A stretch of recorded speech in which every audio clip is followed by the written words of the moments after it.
On this first evening of a new year, let us reflect upon the profound love of Christ, a love so deep and sacrificial that it beckons us to a life of transformation. Our focus tonight is on a simple yet profound phrase from Mark chapter 10, verse 20, where Jesus says, "Go, sell everything you have and give to the poor, and you will have treasure in heaven. Then come, follow me."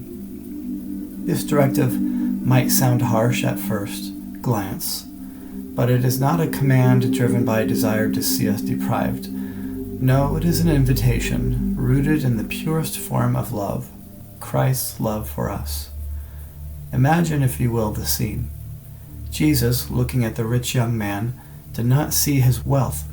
He saw his heart. He saw the chains of attachment, the weight of worldly possessions holding back a soul from experiencing true freedom and joy. Jesus, with eyes filled with love, offered a path to liberation.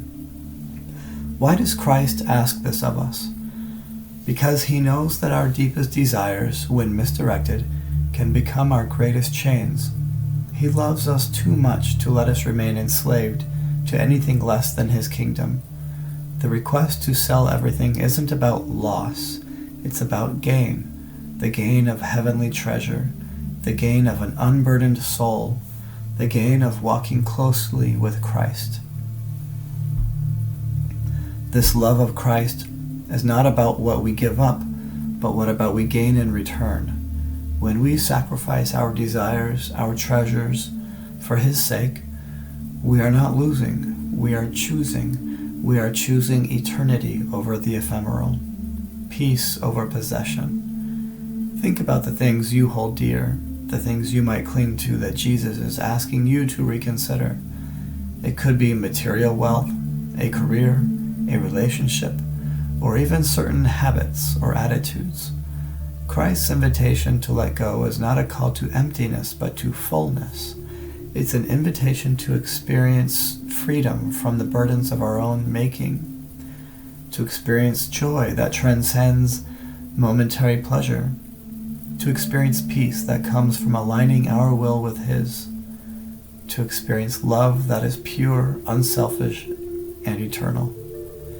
In this new year, as we stand at the threshold of new beginnings, let's reflect on what Jesus might be asking us to lay down. Remember, it is his love for us that drives this request. He wants us to know the joy of following him without hindrance, to experience the richness of life, not cluttered by the temporary, but focused on the eternal. Let us then, with open hearts, consider what we can surrender to Christ, because we want to be closer to him, to feel his love more profoundly, to walk in his steps more freely. May we carry with us the understanding that Christ's call to sacrifice is a profound expression of his love for us. Let's embrace this love. Let's respond to it with courage, with faith, and with joy. Let this year be one where we discover the true treasure of following Jesus, where our sacrifices lead us not into loss, but into the abundant life he promises. May his love guide us, his peace fill us, and his joy sustain us.